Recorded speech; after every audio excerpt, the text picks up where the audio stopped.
Avec Thibaut Leclerc, notre fin gastronome, comme toutes les semaines. Bonjour Thibaut. Bonjour. Et nous allons parler aujourd'hui d'un fruit qui a beaucoup de succès, notamment au petit déjeuner, mais je suis sûre que vous allez nous dire pas que le kiwi, Thibaut. Absolument. Le kiwi qui veut dire la groseille de Chine, en fait, parce qu'il est originaire du sud-est de la Chine. Groseille de Chine, qu'on appelle kiwi. Pourquoi kiwi? Parce qu'en fait, sa peau marron, la duveteuse, ressemble beaucoup au plumage d'un oiseau qui est le symbole de la Nouvelle-Zélande. Et comme on en cultive beaucoup en Nouvelle-Zélande, par raccourci, on appelait ça le kiwi.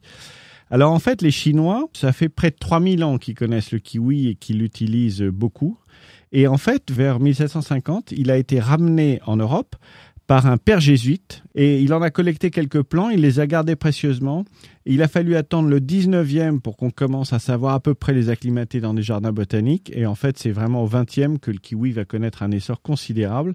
Alors, on en trouve aux États-Unis, au Japon, au Chili, mais la France, c'est le deuxième producteur européen de kiwi. Parce qu'en fait, parce que c'est un fruit qui est très apprécié grâce à toutes ses qualités. Alors, je vous épargne tous les noms scientifiques, mais grosso modo, vous avez deux kiwis, le kiwi vert et puis le kiwi jaune. Alors, pourquoi on aime bien le kiwi? D'abord parce que l'apport calorique est plutôt réduit. C'est le même niveau que le melon ou l'abricot ou la clémentine. Il est très riche en vitamine C. C'est pour ça qu'on en prend le matin. Autant que l'orange? Ah, c'est plus que les agrumes. Le kiwi. Et alors, comment on le déguste? Est-ce qu'on le coupe en deux avec la petite cuillère?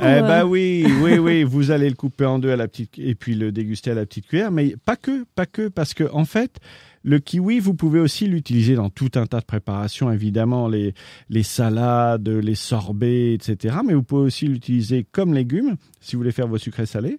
Alors, comment vous le choisissez d'abord? Si vous l'aimez bien mûr, bien sucré, vous le prenez légèrement souple. À l'inverse, s'il est dur, il sera plus acidulé.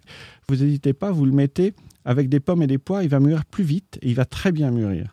Sachez, de manière anecdotique, que si vous voulez attendrir un morceau de viande, vous n'avez pas de chance, vous avez un bon boucher, mais là, il s'est planté, vous avez une viande qui est un peu dure.